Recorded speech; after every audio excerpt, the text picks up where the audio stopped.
ರಾಜ್ಯದಲ್ಲಿ ದಿನದಿಂದ ದಿನಕ್ಕೆ ತಾಪಮಾನ ಹೆಚ್ಚಾಗ್ತಾ ಇದೆ. ಸೂರ್ಯನ ಕಡುಕೋಪ ಕೆಂಡದಂತೆ ಸುಡ್ತಾ ಇದೆ ಭೂಮಿ. ಹಾಗಾಗಿ ತಾಪಮಾನ ಹೆಚ್ಚಾಗಿರೋದ್ರಿಂದ ಈಗ ಆರೋಗ್ಯ ಇಲಾಖೆ ಕೂಡ ಎಚ್ಚೆತ್ತುಕೊಂಡಿದೆ. ಒಂದಷ್ಟು ವ್ಯವಸ್ಥೆಗಳನ್ನು ಈಗ ಮಾಡ್ತಾ ಇರುವಂತದ್ದು ಆರೋಗ್ಯ ಇಲಾಖೆಯಿಂದ. ಸರ್ಕಾರಿ ಆಸ್ಪತ್ರೆಗಳಲ್ಲಿ ಹೀಟ್ ಸ್ಟ್ರೋಕ್ ವಾರ್ಡ್ಗಳ ವ್ಯವಸ್ಥೆ ಮಾಡ್ತಿದ್ದಾರೆ. ಪ್ರತಿ ಸರ್ಕಾರಿ ಆಸ್ಪತ್ರೆಗಳಲ್ಲಿ ವಿಶೇಷ ಬೆಡ್ಗಳ ವ್ಯವಸ್ಥೆ, ಸಮುದಾಯ ಆರೋಗ್ಯ ಕೇಂದ್ರಗಳಲ್ಲಿ 2 ಬೆಡ್ಗಳು ಮೀಸಲಿಡ್ತಾ ಇದ್ದಾರೆ. ರಾಜ್ಯದ ತಾಲೂಕು ಆಸ್ಪತ್ರೆಗಳಲ್ಲಿ 5 ಬೆಡ್ಗಳ ವ್ಯವಸ್ಥೆ ಮಾಡ್ತಿದ್ದಾರೆ.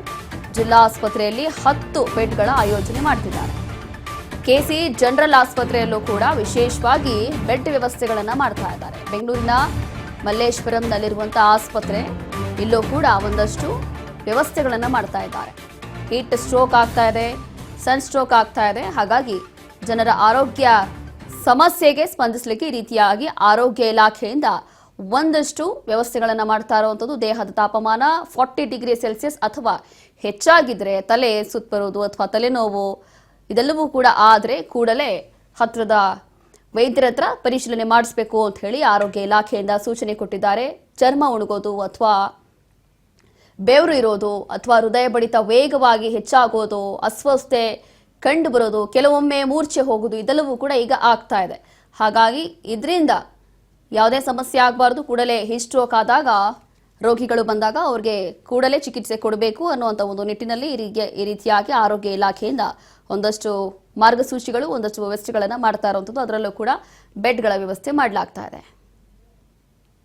ಸೊ ಇಲ್ಲಿ ಕೆಸಿ ಜನರಲ್ ಆಸ್ಪತ್ರೆಯಲ್ಲಿ ಸರ್ಕಾರದ ನಿರ್ದೇಶನದಂತೆ ಒಂದು ಸನ್ ಸ್ಟ್ರೋಕ್ ವಾರ್ಡ್ ಅಥವಾ ಒಂದು ಬಿಸಿಲಿನ ಧಗೆಯಿಂದ ಆಗುವ ರೋಗಿಗಳಿಗೆ ಒಂದು 10 ಬೆಡ್ಗಳ ಒಂದು ವಾರ್ಡನ್ನು ಮಾಡಲಾಗಿದೆ. ಅದರಂತೆ ನಮ್ಮಲ್ಲಿ ಇಲ್ಲಿವರೆಗೆ ಅಂಥ ಯಾವುದು ತೀಕ್ಷ್ಣವಾದಂಥ ತೊಂದರೆಯಿಂದ ಒಳಗಾದ ರೋಗಿಗಳು ಇಲ್ಲಿವರೆಗೆ ದಾಖಲಾಗಿರುವುದಿಲ್ಲ. ಆದರೆ ಸಣ್ಣ ಪುಟ್ಟ ಬಿಸಿಲಿನ ಬೇಗೆಯಿಂದ ನರಳಿ ಬರುತ್ತಿರುವಂಥ ರೋಗಿಗಳನ್ನು ನಾವು ಅಟೆಂಡ್ ಮಾಡ್ತಾ ಇದ್ದೀವಿ ಎಮರ್ಜೆನ್ಸಿಯಲ್ಲಿ. ಹೊರಗಡೆ ಗಾಳಿ ಮತ್ತು ಮೈ ಒಳಗಡೆ ಬೆವರು ಬರುವಂಥದ್ದು ಅದು ಎಕ್ಸ್ಚೇಂಜ್ ಆಗ್ತದೆ. ಒಂದು ಅದೇ ಬೇರೆ ಇದು ಮಾಡಿಕೊಂಡ್ರೆ ನಮ್ಮ ದೇಹಕ್ಕೆ ಬಿಸಿಲಿನ ಧಗೆ ಬರ್ತದೆ, ಆದರೆ ನಮ್ಮ ದೇಹದ ಬೆವರಿನಿಂದ ನನ್ನ ದೇಹ ಕೂಲಾಗೋದು ಕಡಿಮೆ ಆಗ್ತದೆ, ಅದಕ್ಕೆ ತೊಂದರೆ ಆಗ್ತದೆ.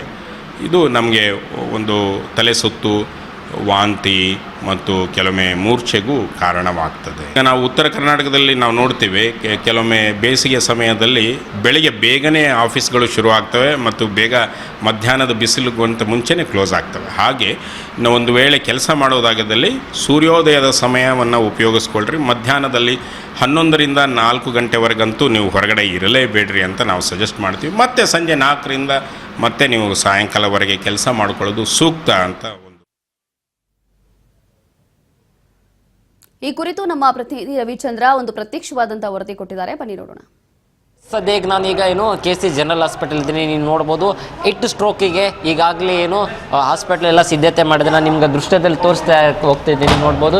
ಯಾಕಂದರೆ ದಿನ ಕಳೆದಂತೆ ತಾಪಮಾನ ತುಂಬಾ ಜಾಸ್ತಿನೇ ಆಗ್ತದೆ ಅಂತಲೇ ಹೇಳ್ಬೋದು.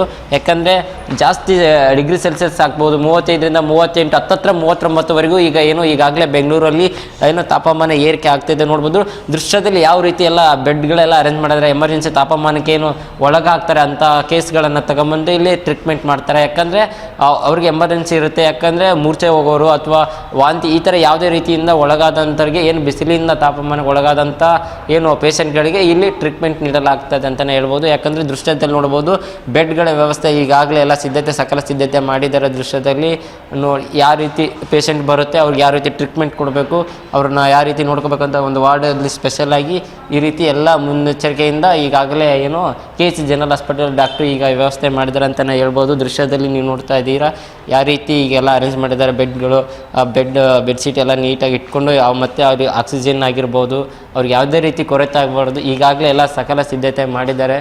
ಇನ್ನೇನು ಸರಿಯಾದ ರೀತಿಯಿಂದ ಉಸಿರಾಟ ತೊಂದರೆ ಆಗಿರ್ಬೋದು, ಉಸಿರಾಟ ಕೊರತೆ ಇದ್ದವರಿಗೆ ಯಾವ ರೀತಿ ಆಕ್ಸಿಜನ್ ನೀಡ್ಬೋದು, ಎಲ್ಲ ರೀತಿ ಸಕಲ ಸಿದ್ಧತೆ ಈಗ ಕೆಸಿ ಜನರಲ್ ಹಾಸ್ಪಿಟ್ಲು ಈಗ ತಾಪಮಾನ ಒಳಗಾಗುವಂಥ ಇರ್ತಾರೆ ರೋಗಿಗಳಿಗೆ ಸಿದ್ಧತೆ ಈಗ ನಡೆಸಿದೆ ಅಂತಲೇ ಹೇಳ್ಬೋದು. ಕ್ಯಾಮ್ರಾ ಪರ್ಸನ್ ಶ್ರೀನಿವಾಸ್ ಜೊತೆ ರವಿಚಂದ್ರ ಚೋಡ್ಕೆ, ರಾಜ್ ನ್ಯೂಸ್ ಕನ್ನಡ, ಬೆಂಗಳೂರು.